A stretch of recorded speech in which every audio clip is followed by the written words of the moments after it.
It is Friday the 11th of May. This is Travel Exchange episode 7. Roll the titles.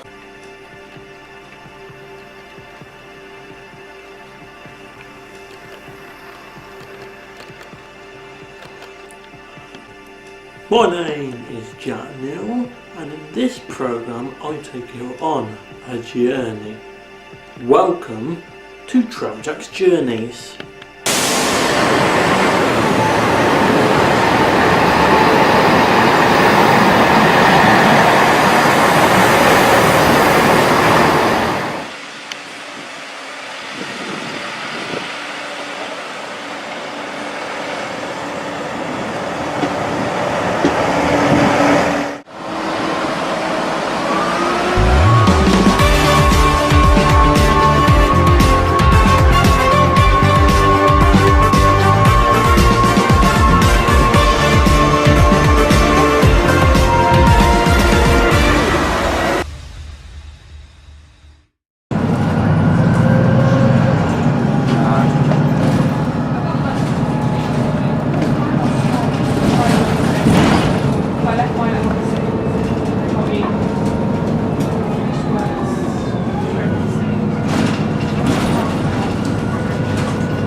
Good morning everyone, welcome to Telford Central, starting on episode 7. Today's journey, we're doing a journey we've already done this year, but don't matter, we're going to Chester. Now we are down here at Telford Central, waiting for the 0759 ARRIVA Trains Wales Service to Llandudno, taking that as far as Chester, calling up Wellington, Shrewsbury, Gabowen, Chirk, Rabban, Wrexham General and Chester. We're going to Chester for 9:18, and then at Chester we're going to do about 45 minutes train spotting, and then we're going to be jumping on the Chester City Sightseeing tour bus, and we're going to have a look around the Chester on the tour bus, and we're also going to go and have a ride on the boat trip as well. I will do it in a minute. I will film the train arriving into Telford Central. When I get to Chester, I'll explain the return train plan. Here are the trains that are coming up in this episode.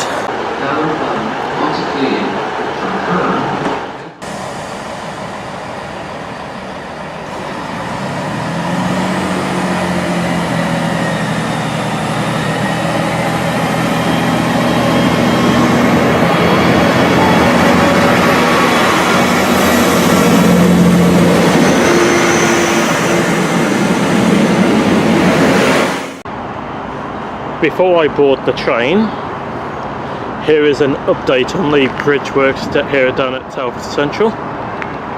These have only just been put in. I think these are the lift shafts or for the foundations of the new bridge. That goes over there.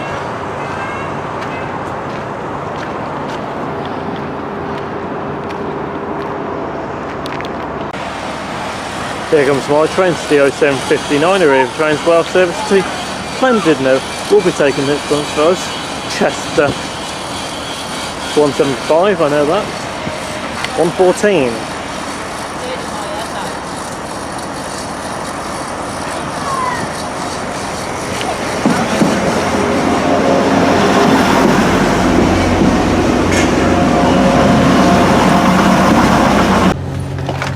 This is 175 from 14, operating the 0759 ARRIVA Trains Wales Service to Llandudno, takes us to Chester.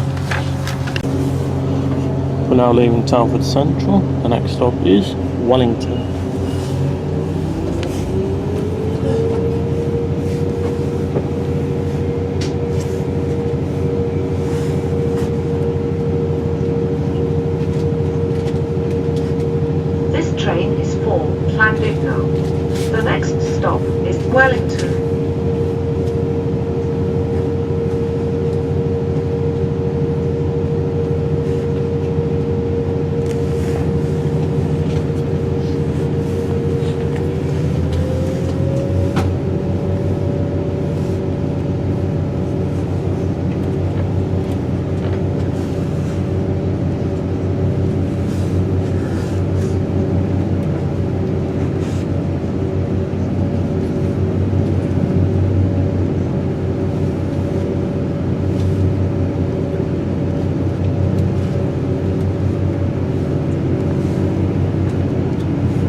We will shortly be arriving at Shrewsbury.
Shortly be arriving at Shrewsbury.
Good morning, ladies and gents. We'll shortly be arriving in Shrewsbury. You can change here at Shrewsbury for the 0840 service to Carmarthen via Hereford and Cardiff over on platform 7B.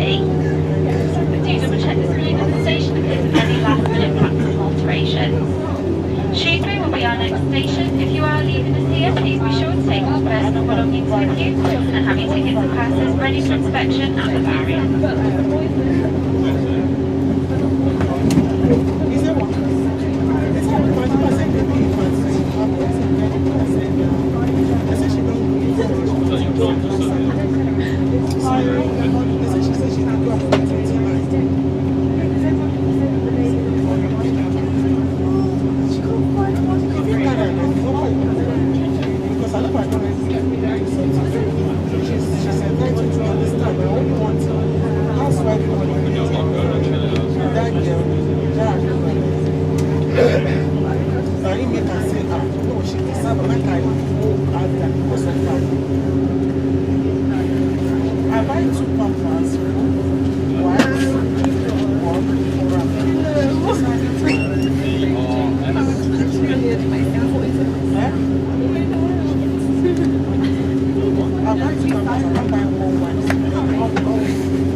We're now leaving Shrewsbury. The next stop is Bowen.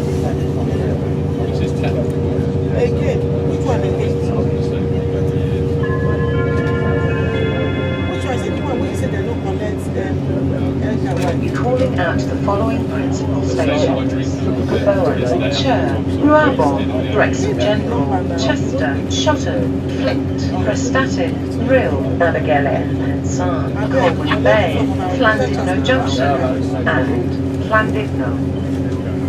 Emergency information is displayed on the train. For your safety, please take time to read it. This is a security announcement. Please keep a close eye on luggage and personal belongings and remain vigilant throughout your journey. If you become aware of anything suspicious, just running between Bowen and Church.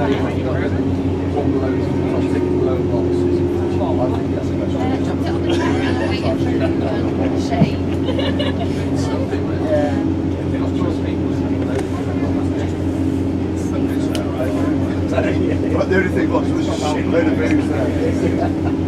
Not very scooties.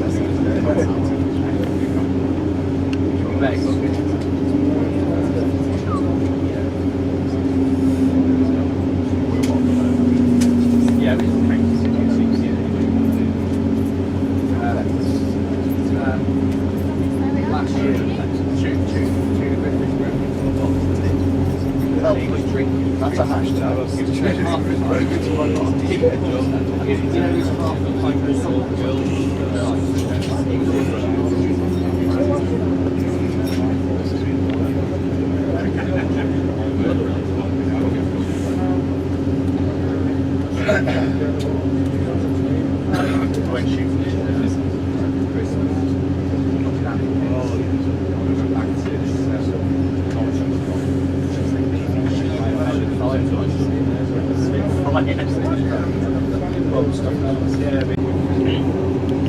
Just running between Czech and Rabin.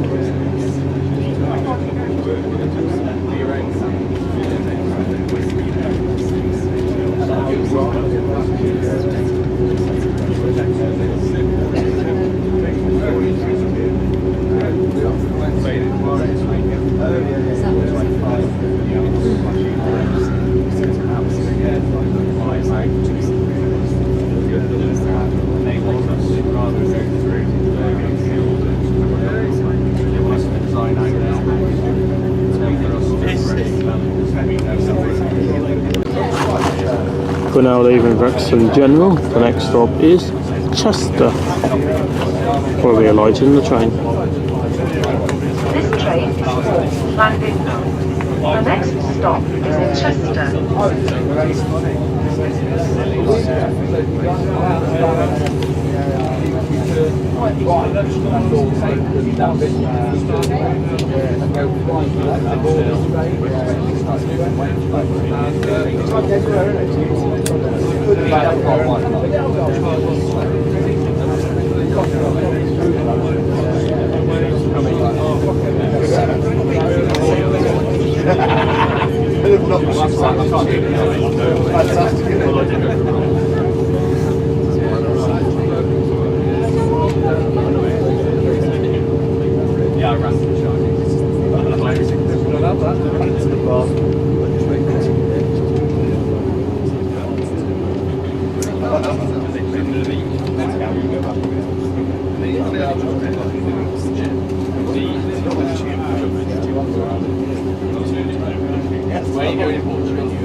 Where we stopped because it was a bit out of time, 3-story tower, so like private pool on the top, but just like caves,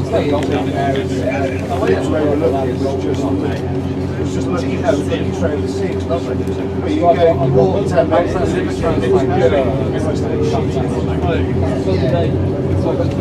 Jordan's open today, it's like, that's quite good.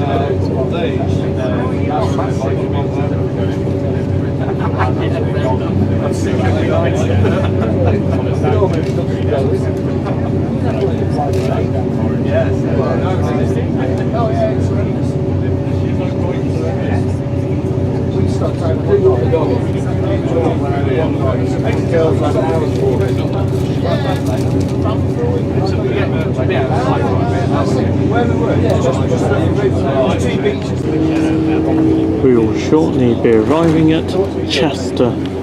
This is where we alight on the train. On our way to Chester, this train continues to Shotton, Flint, Prestatyn, Real, Abergele Penzance, Colwyn Bay, Llandudno Junction and Llandudno. Chester.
We're now arriving into Chester.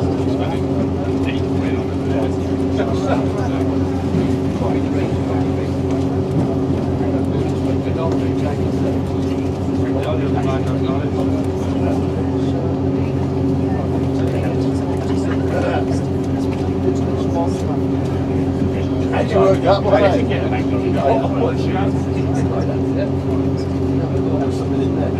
I've lost my keys. Got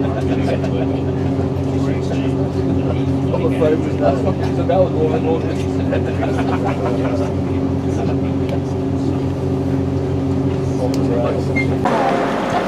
It's 09:17. We're now made into Chester. We're now going to do 45-minute train spotting here at Chester. In the station at the moment we have a Voyager over there, which is 221115. That's going to operate the 9:35 Virgin Super Voyager service to London Euston. Here we have 142065, which is a Pacer bus.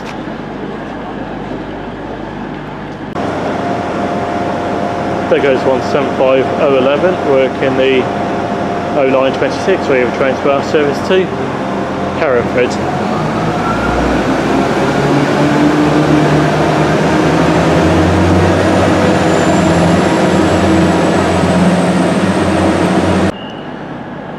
There goes the 0935 Virgin Super Voyager Service to London Euston is 221115.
There goes 507006 working the 0945 Merseyrail service to Liverpool Central.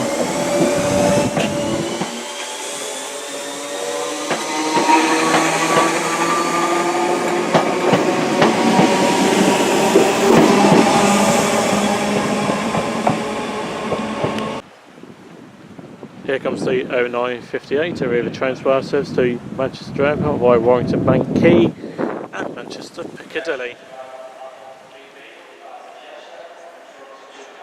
It's 175, 116.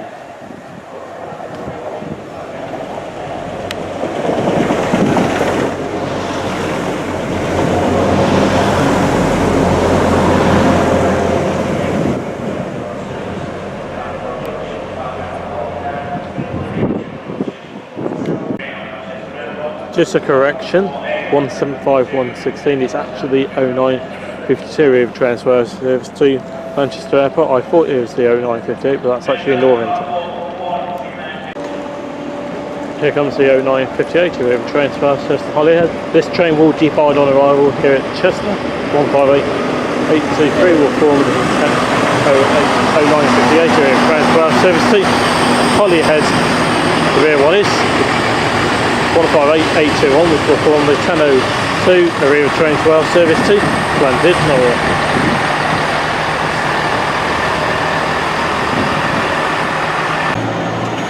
It's 10:09. We're here in Chester, just out of the train station.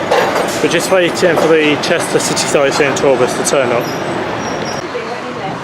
We're now leaving Chester train station.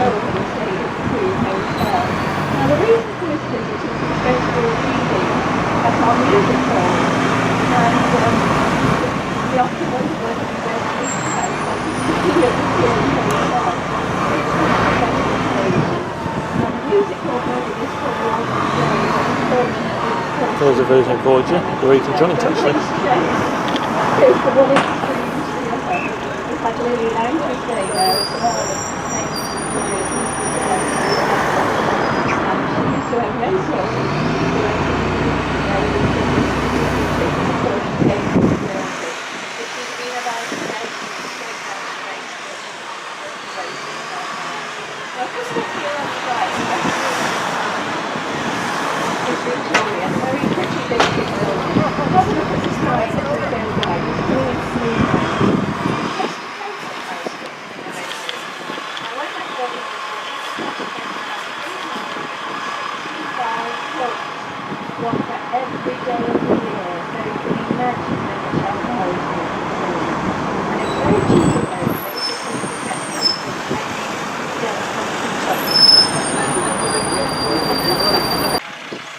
There goes the tour bus. We'll be jumping on that later.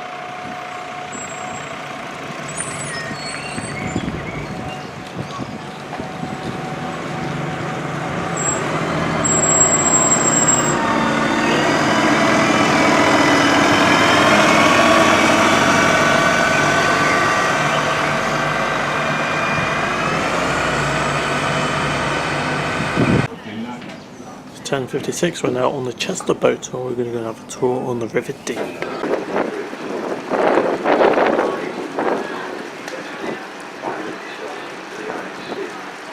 Although not particularly long, approximately 80 miles, the River Dee today proudly represents an internationally famous example of a transport management. In simple terms, water is stored in reservoirs during periods of heavy rainfall, and then released back into the river by controlled sluice gates, thus supplementing the natural inflows that permit constant traffic, while still maintaining a reasonable volume of water. By these means, almost 200 million gallons can be extracted daily by 5 water, while still allowing approximately 80 gallons to flow miles to the sea. This process was initially set up in the early 19th century.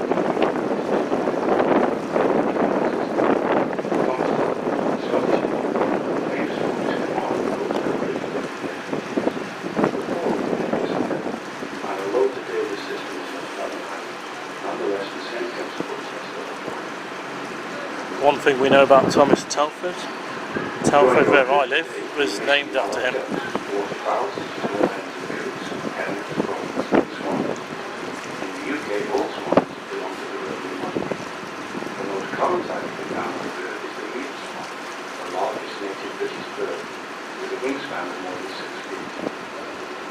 In 1974, there were approximately 100 swans in Chester, but during the 1980s their numbers almost vanished due to lead poisoning, transference, and injuries sustained from the river.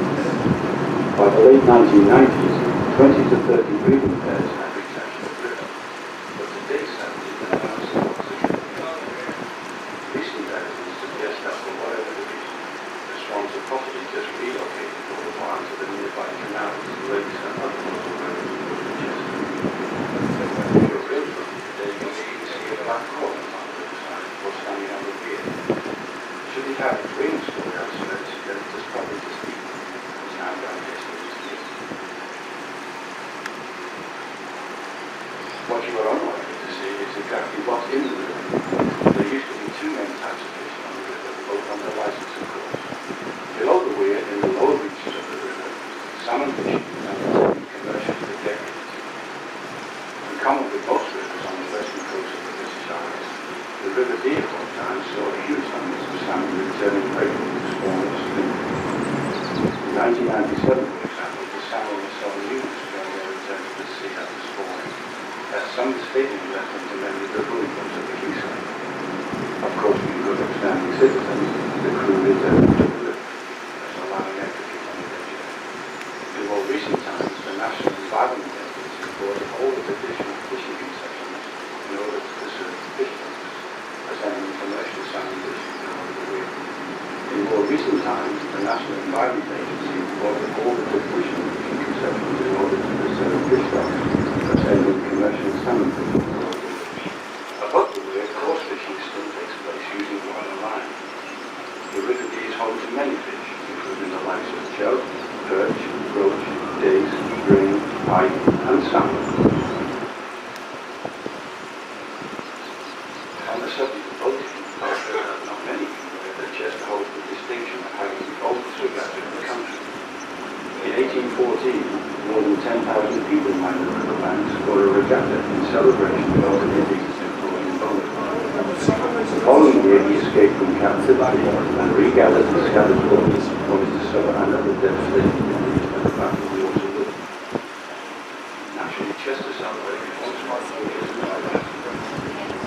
Cambridge held its first regatta in 1829, while Henley-on-Thames, generally regarded as Britain's principal international rowing event.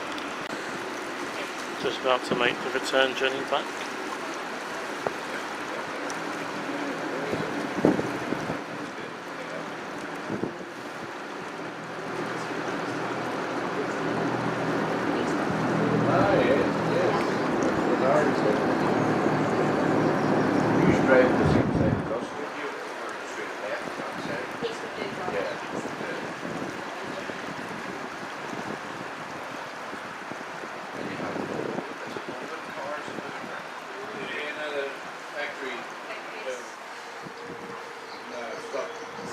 Remember my brother here, his first car was a Holden or something. Yeah, the toy out is trying to get Yeah, but very good. Yeah, she was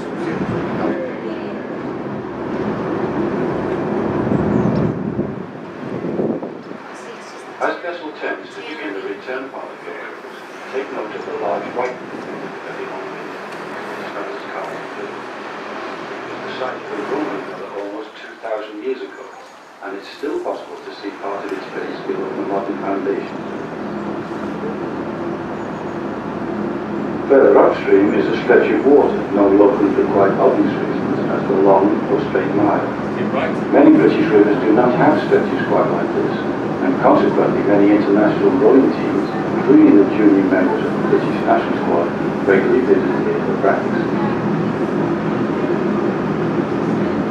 A little further beyond this stretch section, the river begins to twist and turn, eventually passing through the estate of the Duke of Westminster.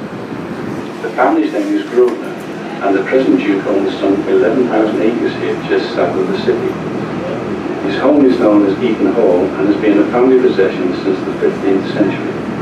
The original Grosvenors were actually kinsmen of William the Conqueror himself, and as Norman Earls, they control most of the land around Chester.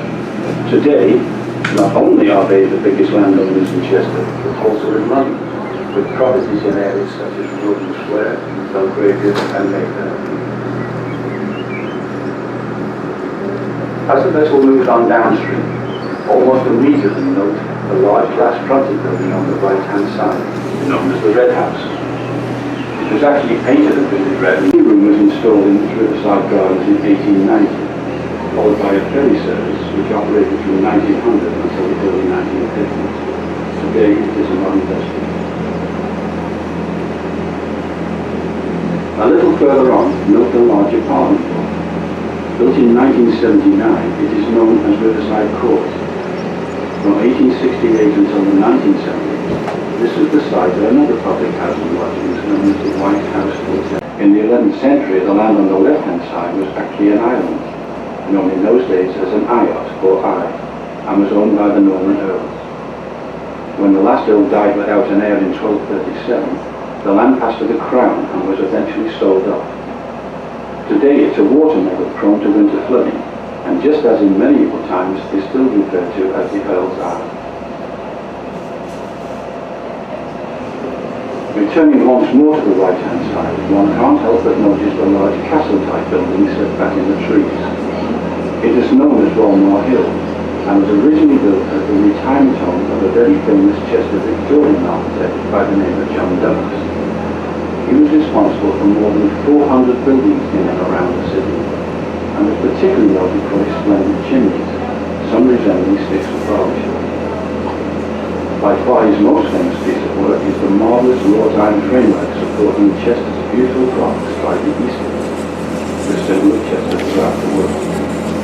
Building work started on Walmore Hill in 1898, but unfortunately was still not quite finished by the time of John Douglas's death in 1911.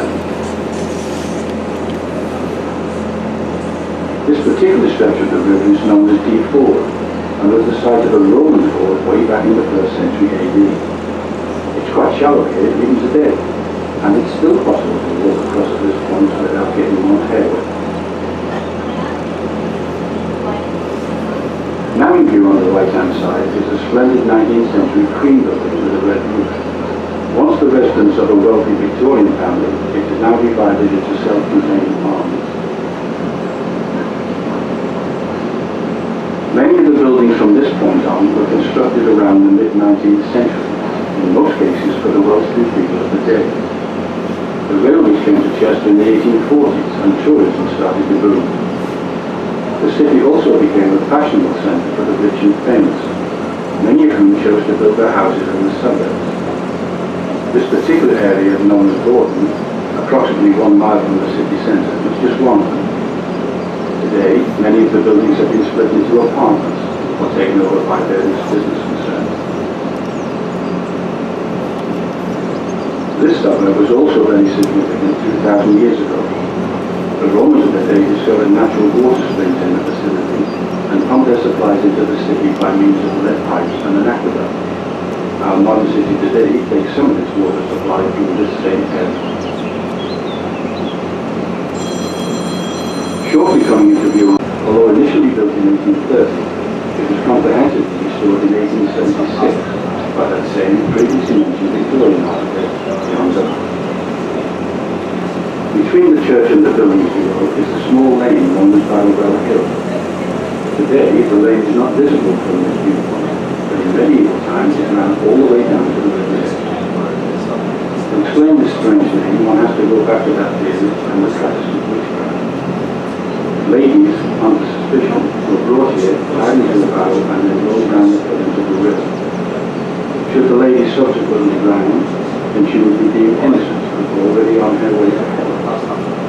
However, should she survive this ordeal, then she would be declared guilty, taken from the barrel, and transferred to the place of execution. She would then be hanged. A classic noble situation. Just a little distance beyond the church, look out for an overgrown and cultivated area known as Hangman's Hill. This was the place where such executions were carried out. A little known fact is that 15% of the ones executed were actually men. It is still consecrated land and is unlikely to be built upon in the foreseeable future. From the 13th to the 17th century, some 300,000 unfortunates suffered similar deaths throughout Europe. The last such trial in England was in 1712. For many years this was also the site of more general public executions, the last one being in 1801, when John Clare, a young man in his 20s, was convicted of stealing and held here in chains to await hanging. Having escaped from custody, he then drowned trying to swim across the river to safety. Nonetheless, he was dragged in the river and hanged anyway. The whole gory process took well over an hour and caused such revulsion that public executions on this spot stopped altogether. However, they still continued elsewhere in the city until 1866, and in Britain as a whole stopped completely 2 years later in 1868. Just ahead on the right-hand side, and partially hidden by the huge trees, look out for a very tall red brick building, in appearance just like a fairy tale castle. This was once the home of the author Thomas Hughes, who amongst other literary works wrote Tom Brown's School. Published in 1856, it recounted some of his experiences at Rugby School. As a member of the legal profession, he moved to Chester in 1882 as a county court judge, and had this beautiful mansion built on the bottom of the river, where he lived until his death in 1896. Oppington House was named after the town in Berkshire, where he was born in 1822. Now look out for what appears to be some lovely Georgian buildings on the right-hand side. Known as the Terrace, they were actually built by the Victorians. Deal was the name given to the city 2,000 years ago by the Romans, in honour of the Sultan brothers of this very same river Deal on which you are now sailing. We now come to Grosvenor Park on the right-hand side. This 20-acre plot of land was given to the people of Chester in the 1860s by Richard Grosvenor, the second Marquess of Westminster. I'm sure that many of you will be surprised to know that the very first public park in the world was laid out in Birmingham, a town north of here just across the river Mersey from Liverpool. It was landscaped in 1847 by Joseph Paxton, that very same architect responsible for London's Crystal Palace Gardens, laid out for the Great Exhibition of 1851. His pupil Edward Kemp designed Chester's Park in 1867. Very shortly, on the right-hand side, you can see some of Chester's premier rowing clubs on here. The Royal Chester, formed in 1838, is one of the oldest in the UK. The King's School is also the oldest school in Chester. The king in question was Henry VIII, and following the dissolution of the Abbey, the school was founded in 1541 in a newly formed cathedral, initially for the education of 24 poor and friendless boys. By 1960, the school had expanded significantly, causing a move to new premises just south of the city.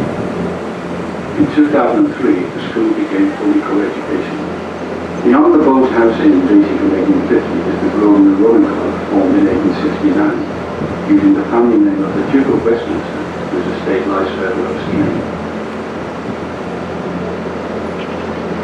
The large buildings on the left-hand side were built from the mid to late 19th century, once again for the well-to-do people of the day. Nowadays, many have been converted into nursing homes and the like. With the arrival of the railways in the mid-19th century, so people flocked to the city. Many of the rich people naturally chose to live in the suburbs next to the river, just like the area of Queen's Park on the left. And in 1852, the suspension bridge was built as a pedestrian linkage of the city. The present bridge replaced the original in 1923. Some of you may have seen or heard of Brown's department store in the city. Founded by Susanna Brown in the late 18th century, it later went on to become one of the best shops in the north of England. It was this same family who in the 1880s provided funds for necessary restoration work and the planting of the grove of lime trees, which you can see all along the right-hand side of the river. Today the area is simply known as the Groves. On the left-hand side, immediately opposite the landing stage where you boarded the vessel, look out for a very large building with classical pillars. It was originally built in Neo-Georgian style in 1937 as the headquarters of the Army's Western Command. The Army moved out in 1997 and the building is now part of the city's university complex. Its reputation as a distinguished training college since 1839 led to university status being granted in 2005. In the distance, note the Old Dee Bridge. Built in the 14th century, it replaced a number of partly wooden structures washed away in high floods and tides. There is recent archaeological evidence that parts of its base on the downstream side are of Roman origin. A tower on the left-hand side was demolished in the 1780s. In 1826, the structure was widened for pedestrian traffic, and in 1886, tolls were finally abolished.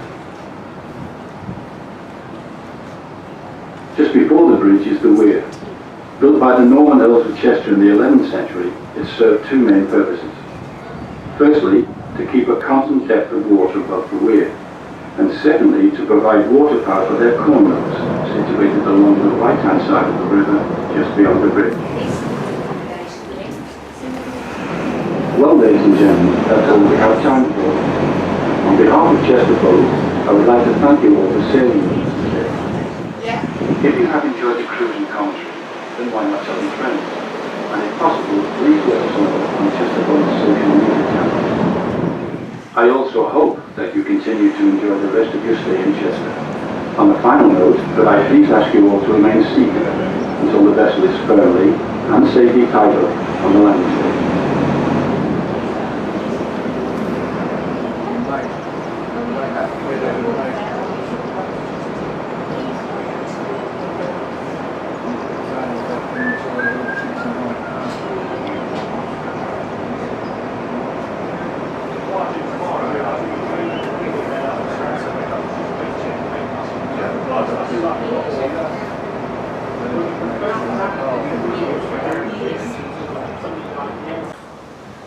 Right everyone, it is now 11:34. We're now going to go and jump back on the city sightseeing tour bus and head into the city.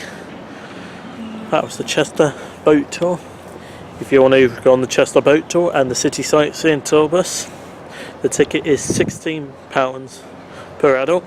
That gives you a day ticket on the city sightseeing tour bus and the Chester boat tour, which is there. It's quite a good buses run every half an hour and the boats are every half an hour, but do check their website. I'll put the details in the description below. So now we're going to jump back on the city sightseeing tour bus. We're going to take this bus on the tour. It's the same one we've just got off.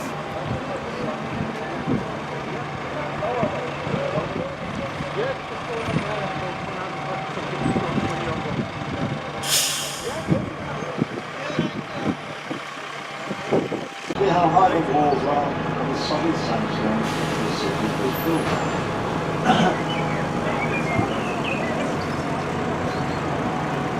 The restaurant, by the way, is actually built on the original site of the country. The other farmers in Cheshire used to bring the fighting birds to fight out to the death. Have a look, here we are on the left-hand side, across the car park, the 16th of the horse. Also on the left-hand side, we have our diamond garden. This is where we put a lot of the artifacts we found in the buildings over the years, in what we hope is a pleasant manner for you to look at your leisure. And down there is a very fine example of the Roman war meeting, part of the Roman guardhouse found on the balcony in the centre of the city.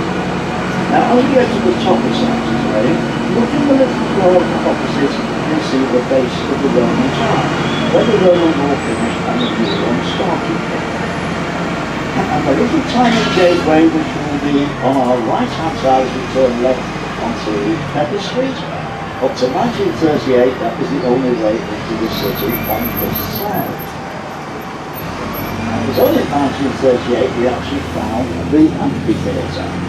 Nice view down on the left hand side down the Roman Garden. And now on Pepper Street, this is where the Spice merchants have their premises in the days of Chester before. On the right hand side, the old church like looking building is the old church of St. Anne. That's where I used to see the choir. The very tiny often seen them at a time singing. As we go past the church, you look at the faces either side of the windows, then you take a line to the top of the windows, onto the tower, right in the corner, you'll see a little apple. Now in a second on our left hand side, we've got the Church of St. dedicated to the Scandinavian martyr and used by the Scandinavians again in the 16th century ago. And then it is on our right-hand side. Now at the bottom of the screen on the right-hand side, this beautiful black and white building is the Bear and Village. Central-Shrewsbury who controlled this part of Chester. And if you remember John Lennon the Beatle, his grandmother was born in the city, in this building we're going past now, on our right-hand side. As you come out of the city over the walls, on the left-hand side, hopefully you'll be able to see the weir, the oldest weir in this country. But therefore Hughley was on the other side of the river. Now this side of the river is the China side, and in order for the water to go over the weir, which it does twice in every 24 hours, it actually rises just under 30 feet. So we do have some very high tides here in the city, but practically no flooding. On our right-hand side, the building used to be County Hall and of the University of Telford, School of the University. Now, as we go past the medical school, again on our right-hand side, if you look up through the trees, a square tower, the only original part of Chester Castle still left, and that's called the Griffiths Tower. And for the first time last year, for the first time for many years last year, it was open for about 6 weeks, and we hope in June and July they're going to open it again this year. Now, in a second, on our left-hand side, on the other side of the river, you may see a little white cottage. The cottage is called Nowhere, and the area around it is called Paradise. And there is a rumour that John Lennon's song, Living in a Nowhere Land, is about that little cottage on the mountain of the River Dee. Now, if you start to go Castle's Ride, again on our left-hand side, on the other side of the fairground, hopefully you see the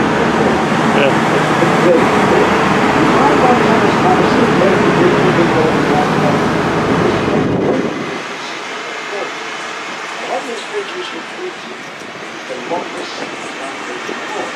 That was owned by 13-year-old Prince of Victoria, who later became King Richard. And on the right-hand side, we have a model of the Birmingham Bridge. That was done because our city fathers didn't manage to build a bridge with a span of that size without using wood or steel foundation. And we get to the top of Castle Drive, on the other side of the road are very famous racecourse. The racecourse in Chester is called doesn't start till 3 o'clock, which is rather unusual. Normally it starts. Now as we go over the river, the river, this side to the west, right off on the other side, low tide was happening.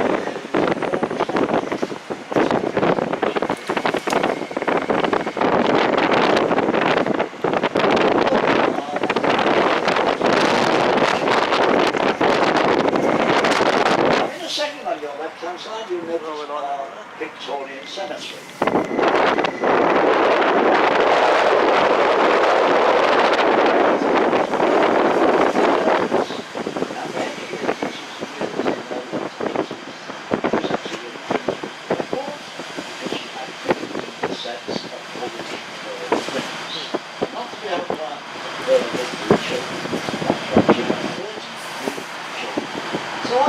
She's lying down there having a well-known.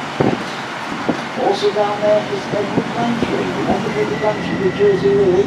Edward was a husband, an Irish gentleman. She kept sending him back to his parents to get more money from them. On one of those trips he fell down the gangplank on his head. Found in a day's condition on Chester railway station, where they decided he had a mental illness. So he was placed in our local mental institution, where he eventually died. Now he lies down there in a fortress road.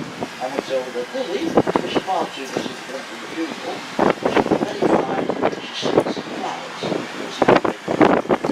We're now to the village of Ambridge. The Welsh have another name for Ambridge, they call it tree ball, and I'm told the bit of that Welsh word is burnt town. Because centuries ago, down along here, the Welsh came to try to invade the city.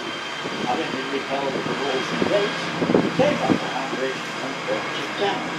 Today, it's where lots of people work on the estate road. And in a second, on our left-hand side, we notice some cottages with a blue diamond-shaped pattern of brickwork, and in fact, it's done with Westminster. And these cottages were built in 1896 and 1897. Then we start on the left-hand side, the spire of the church is the spire of St. Mary's Ambridge, also known as St. Mary's House, because it's St. Mary's outside the walls. We do have another little church inside the walls, which we call St. Mary's the Village.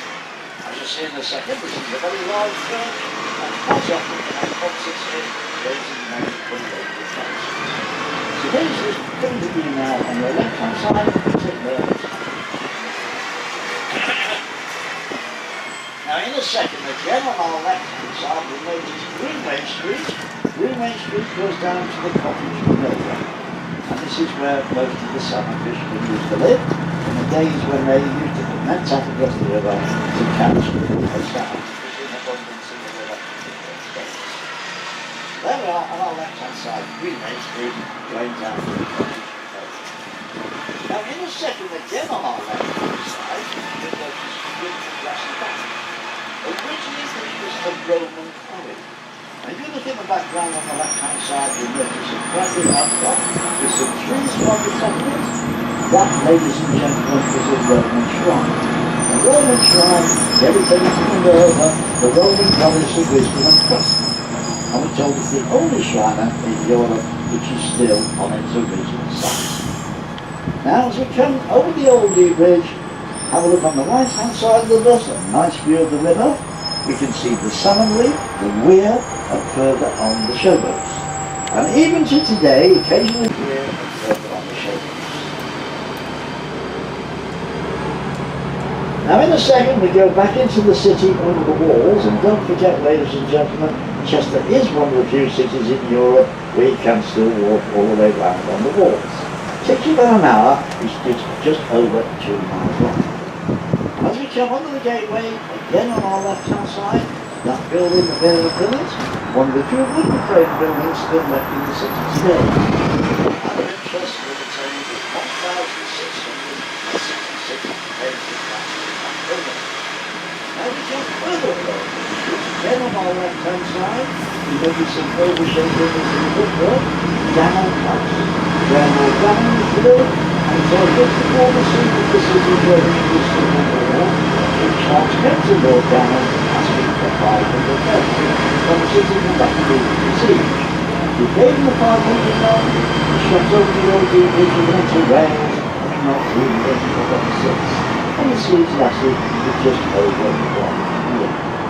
Now as we get to the traffic lights which are ahead of us, again on our right hand side you'll notice the roads of Chester, unique to Chester. You won't find them anywhere else in the world. So here we are, doing now the very famous, unique road of Chester. Now in a second, ahead of us on the left-hand side, we go past the Roman Museum. And in the museum we have a very large collection of Roman tombstones, which we find under the Roman wall on the other side of the city. These tombstones prove to us that the Roman soldiers in Chester came all over the world. Iran, and many Mediterranean. Also in the museum, a very large collection of Chester hallmark films. Chester had its own essay office until 1966. So here it is, now the Roman Museum on our records.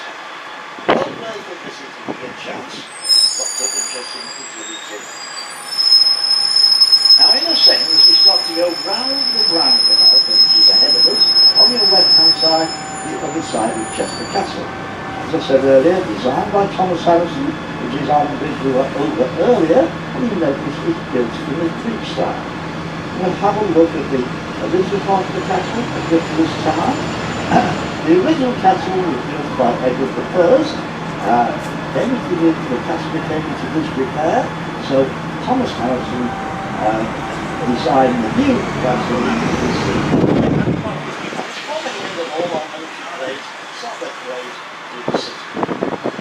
On the left-hand side, that was a building there, there's another museum dedicated to the history of our bloody Cheshire.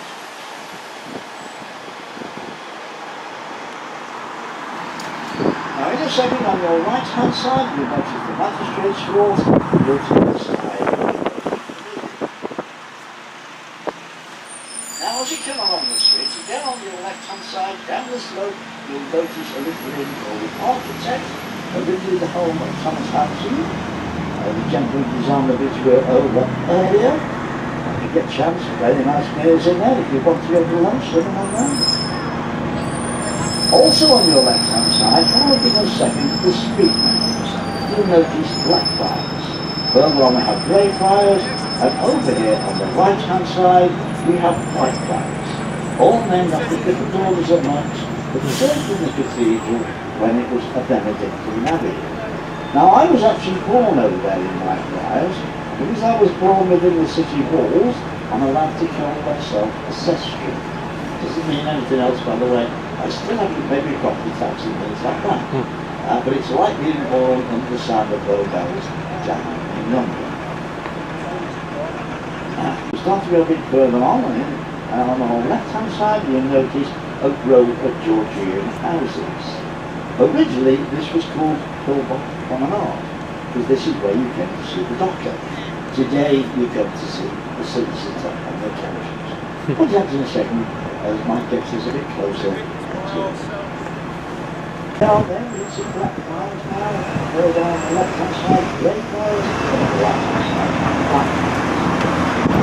This row of Georgian houses coming to be originally from Promenade. Then you're on the right hand side, the spire of the old church is the spire of what originally was the Holy Church. And that actually goes on the original site of the water gate. Because when Chester was a Roman port, we know the water came right over the street here, and the original Roman wall, somewhere on the street where you can see the Crown Plaza today. And we do it very carefully as we get a bit closer to the next set of lights. The little building on the side of the old church, you'll see the Customs and Excise sign above it. That's on the site of the original customs house, to the port of Chester.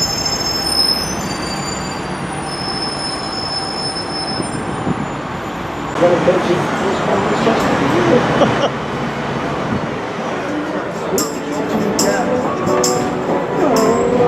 Right, on the left-hand side, we can see this car.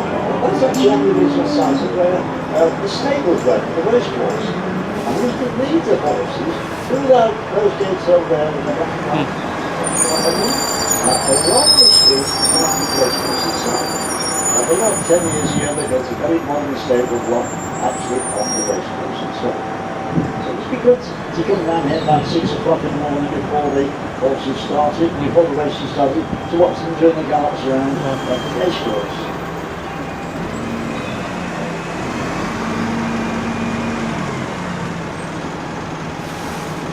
You can see Stanley Place from here, which is over there on the left-hand side.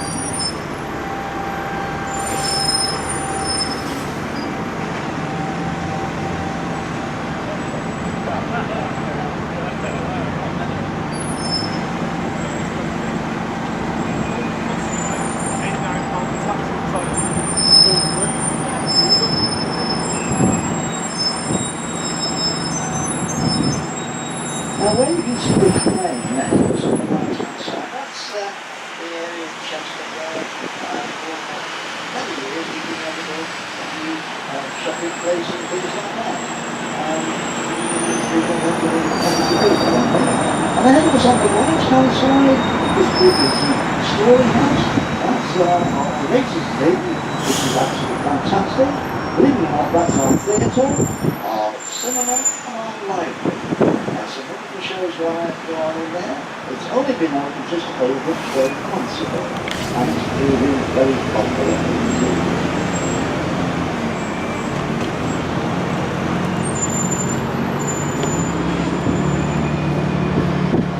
So you may recognise this area, it's our old bus station. We finished using it just over 12 months ago. None of these coaches should be there, but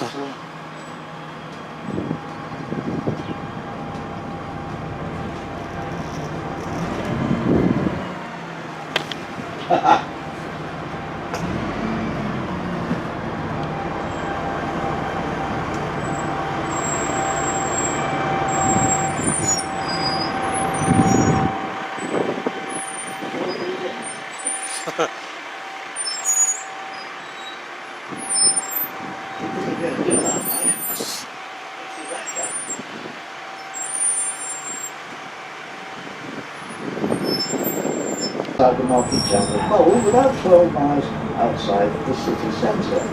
And it's over there that we actually build into the Airbus. So if anybody's been on holiday in Airbus buildings and villages outside Chester and Crawley. Now, we go down to the bottom and turn right along the blue carriageway, and the first building up way down to you is the old Chester Royal Infirmary, which of course originally was the Grey Hospital by a gentleman by the name of Dr. Thackeray, a relative of Thackeray the Poet. Then became our General Hospital, today it's rather retirement apartments.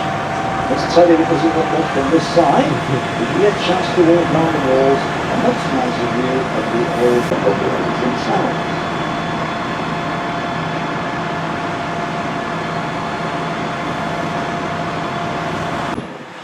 All the gateway does is follow the walls across the carriageway. All on the right hand side is the German wall, the wall on the left hand side is the one picked out by the down on the left. As we come under the gateway, though, look down on your left hand side, you have the right to look to the left.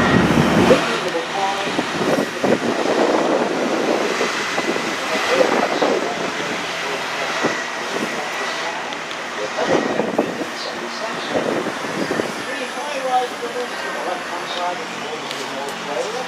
The great bungalow structure we could just about make out is where we will remain to the palace. Very large aircraft runs in 2 or 3 times a week over the winter, and very long slowly over the hill to land there over the winter to the France. Absolutely fantastic sight, particularly on a nice clear day. We're also building into the 350 and the 380 here in Chester. That is whilst when the aircraft that comes in. So at the end of this year, a new jet aircraft is coming into service called the ARRIVA XL, which is going to be much larger than the one that comes in at the moment, and I've reliably told it's going to be painted pink. So it's going to be rather sad to see that come in on a nice sunny day.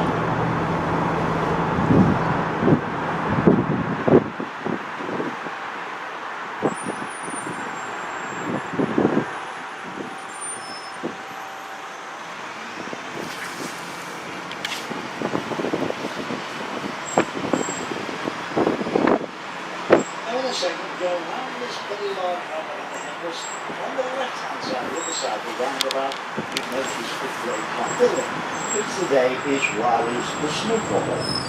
There's nothing interesting about the building itself, however, whenever the difficulties for it many years ago, they found down there a lead-lined coffin with the remains of the Roman soldier. Now because the coffin was lead-lined, we know the soldier was of high rank. That's about all we know. Both the coffin and remains are now in the Grove Museum. Unfortunately, that's not what they do. They are, however, well documented and very photo. So we do know a lot about the Roman soldier, which was found on the back building on this left side. And the Romans, being very superstitious people, never buried their dead within the fortress. All this was possible. So in Roman times, all this soldier was in fact a Roman soldier.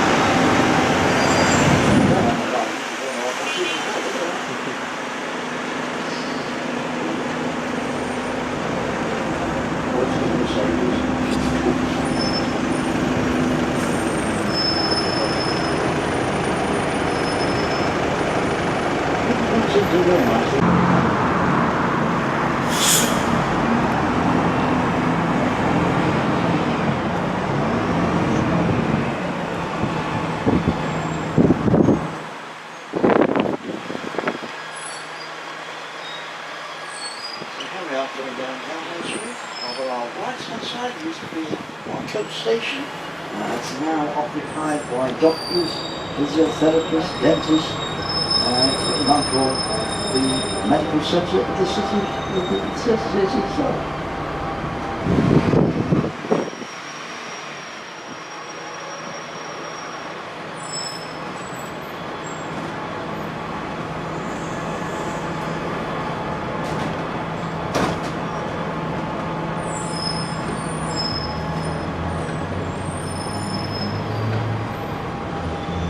Then what I come to you now is the wall of the Telford Cathedral, and in a second we'll turn left and go down Gorstacks towards our bus interchange.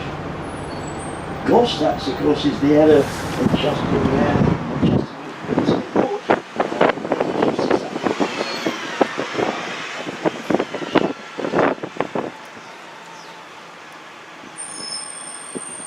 now coming back into the interchange.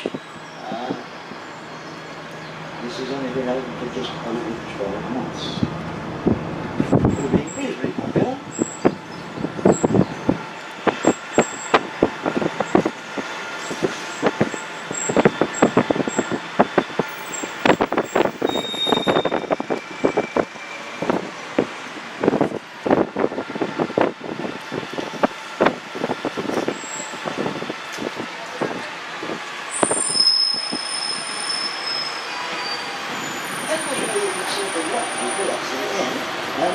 Where the archers in Cheshire used to practice the art of the bow and arrow. Now Cheshire archers have to be very strong. They're both 6 foot long. And it's expected every Sunday morning after church, every man and boy will come down here and practice the art of the bow and arrow. They also have a quick glimpse of the canal, originally the Chester-to-Wantage Canal, today part of the Shropshire Union Canal. And you know you can go almost anywhere in England where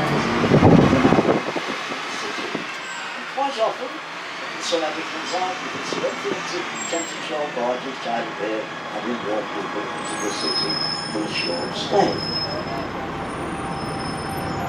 You can see, I think there's 3 barges down there at the moment.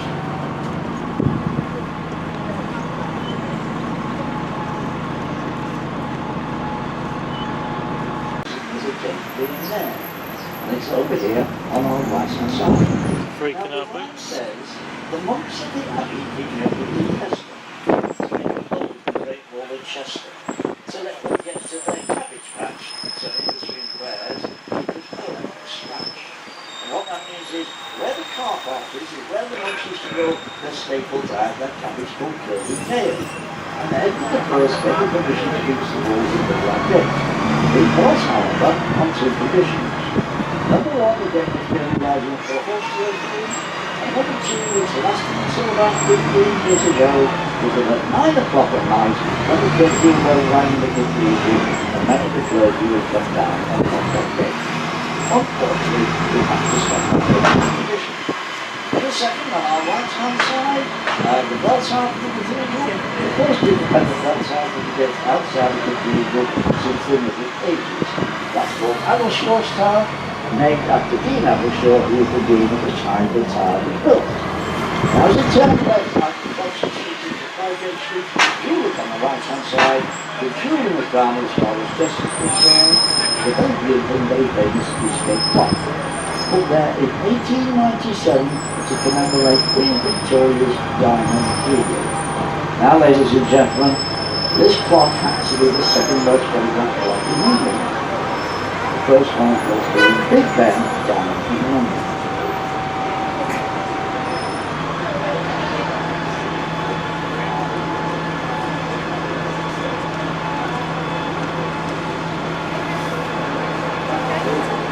On the left-hand side, over the top of which the Chemist building, you will notice right above the views, the building was built originally in 1597. Rebuilt in 1914, restored in 1920. That, ladies and gentlemen, is typically the most romantic in the city. That's why I call this Super Tudor. But in a second, on the right-hand side, a little black and white building standing out on stilts. That was built in 1571. So we do know that was a haunted street or back in the 1500s. And the business built on stilts because even in those days they had a land tax and property tax, so the built buildings on stilts to try and avoid paying the tax. Again, typical mostly back in our buildings. Also nice to look up again at the left-hand side.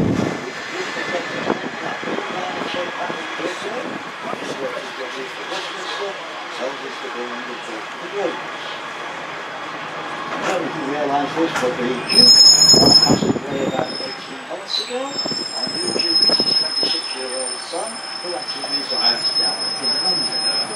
But the estate is Eton Estate, which is on our right-hand side, about 8 to 9 miles out of the city.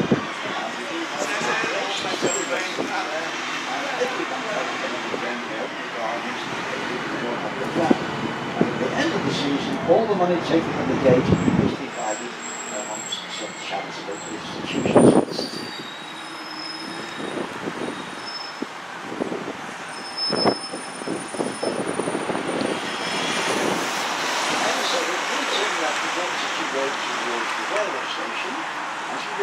Canal Bridge, and on the right hand side you go down to your tower with a great structure.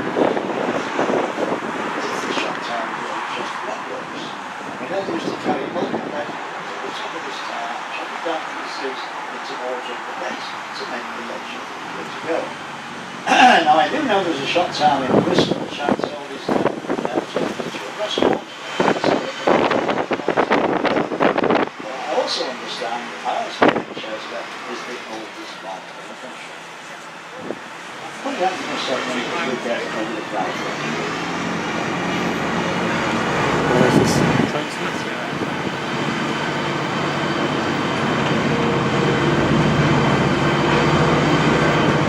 The range is for the now on the right hand side. Then on the right hand side you'll notice the Queen building, the Queen Hotel, very popular hotel here in Chester. And originally there was a passageway going from the railway station, which is directly ahead of us, into the hotel. Passageway is still there today, but not used for people coming to and from the railway station. Have a look at the advertising of the archway, and in a second you will notice that today it advertises carriages and post horses behind. Don't go in there and ask to put carriage and a post horse. We close the stables in the hotel and Right, it's 12:50. We're now back in Chester city centre. The return train then, we're going to catch the 15:30 ARRIVA Trains Wales Service to Birmingham International, take us as far as Telford Central, calling up Wrexham General, Rutherglen, Chirk, Bowen, Shrewsbury, Wellington and Telford Central.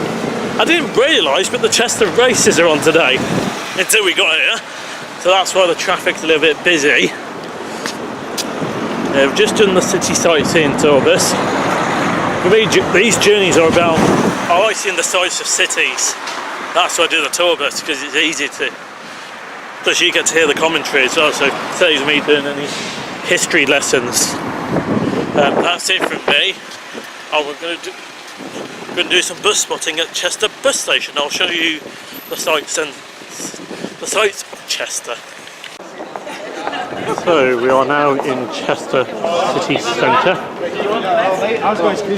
The cathedral is there. Unfortunately we're not going in the cathedral today. That's the Tourist Information Centre. I'll see you at the bus station. So here we are. There's the cathedral, which makes it a city. And we're just making our way to Chester bus interchange, which you saw when we did the city sightseeing tour early on. We went past the old one where those coaches were blocking us in, if it's been featured.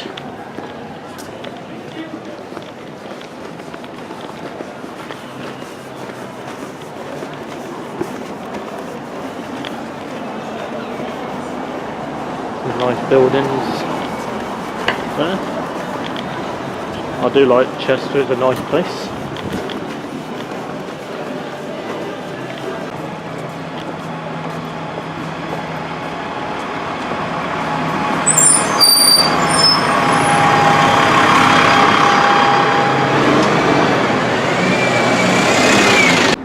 Here we are at Chester bus interchange, and here is a few buses. There's an Optare Solo. And there's an Enviro 200 MCV. It's now 13:42. We're here at Chester Bus Exchange, so we're going to be doing some bus spotting for about half an hour.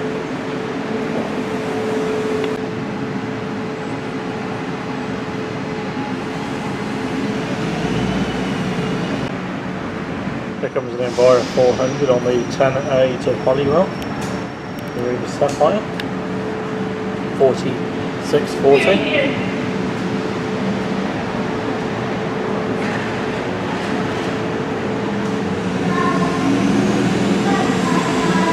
test that.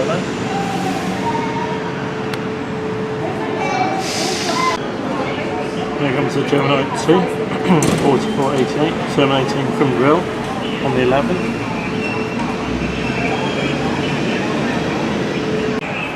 Here comes 3144, Pulsar 2.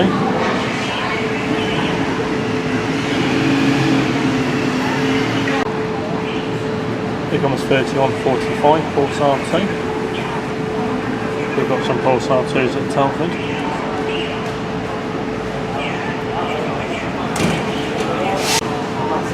There goes 2010 with a number 1 gold service to Liverpool.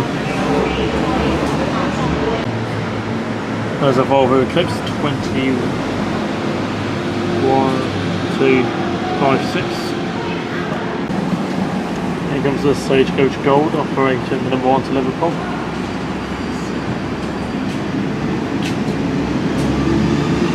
Keep the camera rolling for Rail Depot. ARRIVA, which is 480.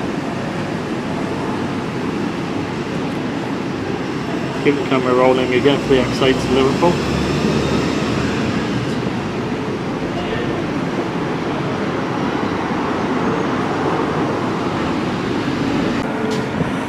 It's now 14:19. We're now going to head back to Chester train station. We're going to jump on the X8, which goes to Liverpool. We'll take that one as far as Chester train station. Now, Filmbound train coming in. It is a pair of, well, it is a 158 as well.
It's now 14:42. We're now back at Chester train station. We're going to go and board the 15:30 ARRIVA Trains Wales Service to Birmingham International I, Telford Central, calling up Wrexham General, Robin, Bowen, Shrewsbury, Wellington and Telford Central. Journey to Telford Central for 16:53. I'll film the train arriving in. I don't know what it's going to be. I hope it should be 158. Here comes the 67 service heading to Manchester. Piccadilly is the one that comes from Holyhead. The 67 is 67 008.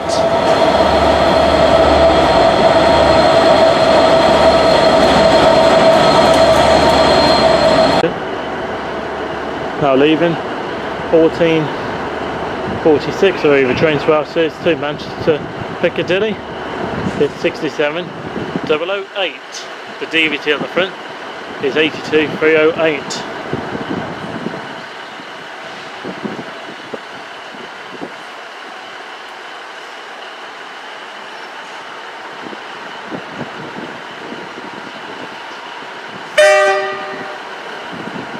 Noise too from the driver.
Here comes the 14:55 ARRIVA Trains Wales Service to Llandudno I. The next train to depart from platform 1 will be the 14:55 ARRIVA Trains Wales Service to Crewe. Calling at Crewe only. Platform 1 for the It's 175 114, the one we caught earlier. Service to Crewe. When boarding the train, please mind the gap between the train and the platform.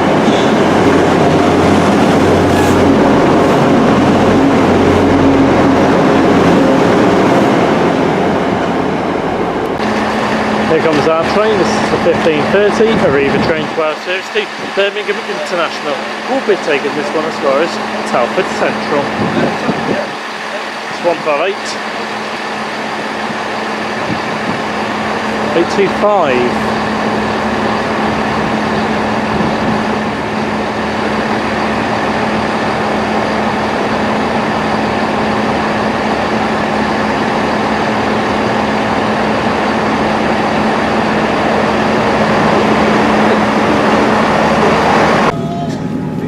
This is 158 825 ARRIVA 15:30 ARRIVA Trains Wales Service to Birmingham International. We're now leaving Chester. The next stop is Wrexham General.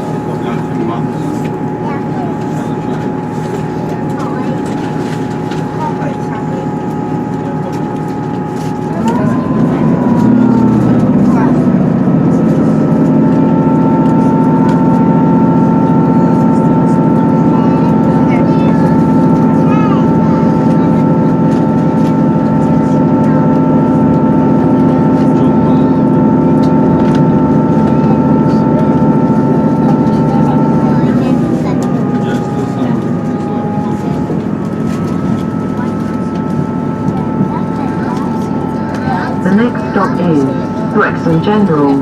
Thank you. This is a security announcement. Please keep a close eye on luggage and personal belongings and remain vigilant throughout your journey.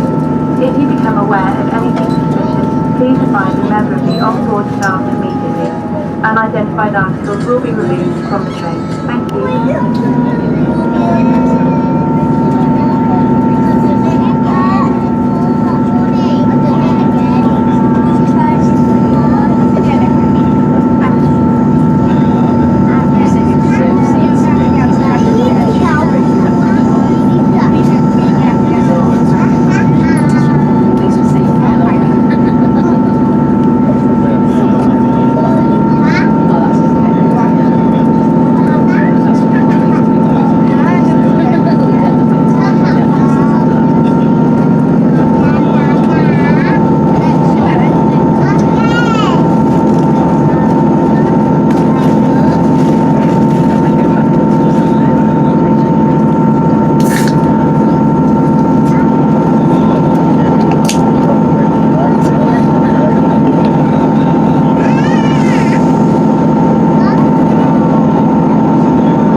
We're now leaving Wrexham General. Next stop is Brighton.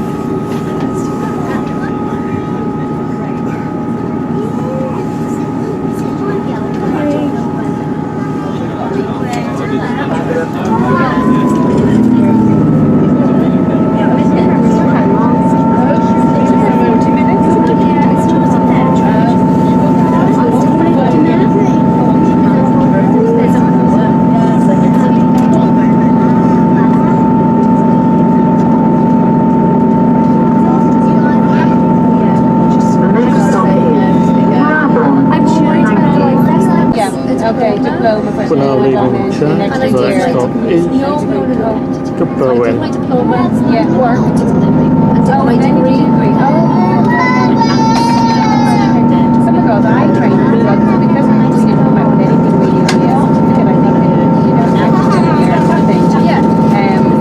They went back then, a year or two after they qualified, they brought out a degree then. They went back then and they did a year then. But I didn't do that. I have now, but I didn't have anything on the so I didn't have to go to technically or a degree or anything. So, I actually went to the university, but I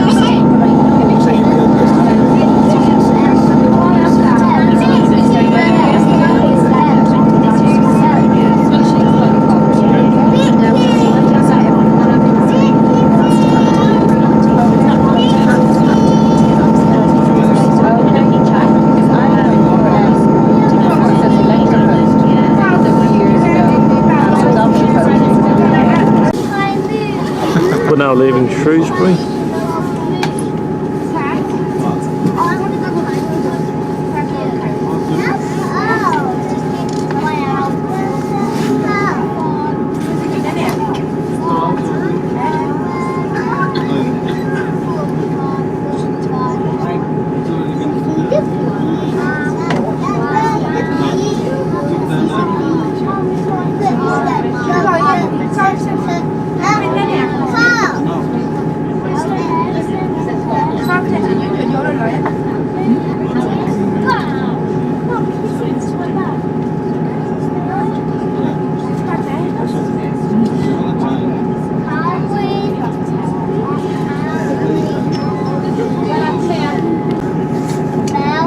Here comes a freight train.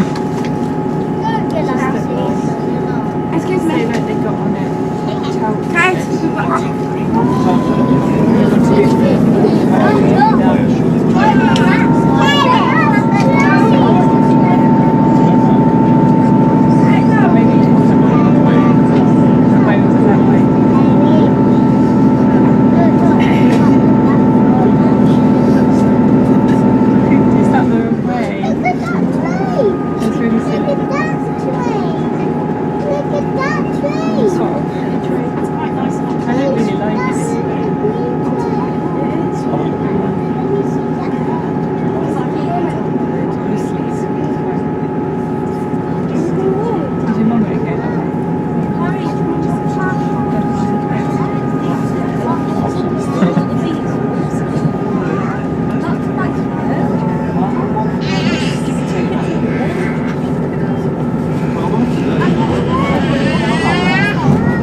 catch the following principal stations: Wellington, Telford Central, Wolverhampton, Milligan Bridge, Birmingham New Street, and Birmingham International.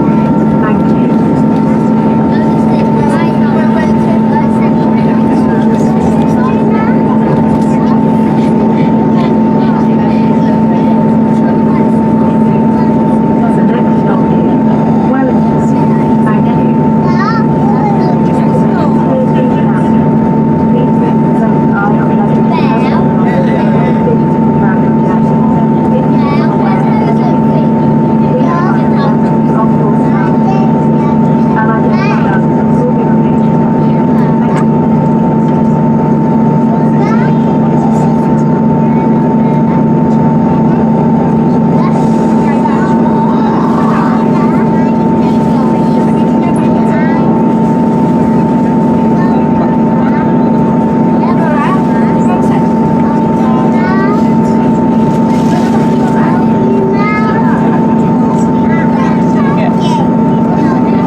Shortly we're arriving at Telford Central. Well, to Telford Central. This train continues to Wolverhampton, Smith-Dalton Bridge, Birmingham International.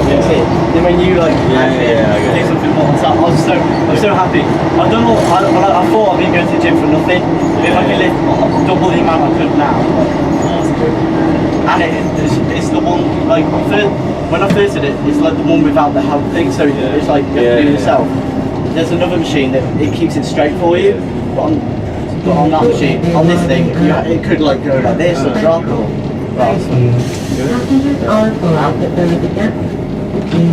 Technically it was 72 because the bar weight's meant to be 20, but it weighs 22.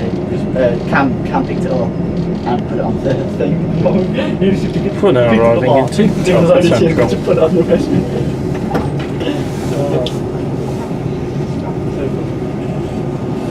There was a load of us today. There was me, Ben, Ryan, Matt, Max, Isaac, Owen, Tom, let's say Tom. Tom, Owen. Aidan, Owen. We've got loads of us.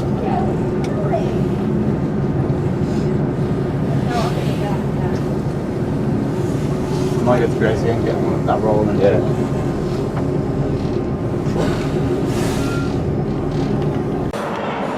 For now, back at Telford Central, 1701. I'll do a review on the next link. Right, time for a quick review. We left on today's journey, we went to Chester. We jumped on the 175, 175, 114, took that on to Chester. We got to Chester, we jumped on the City Sightseeing tour bus. And we went on the boat trip as well. We did a tour as well, again. Did some bus spotting as well. And then we got the X8 from Chester train station from the bus station to the train station. So I'm just looking out for a bus. And then we jumped on 158.825 back to Telford Central. Here's episode 8. The journey is...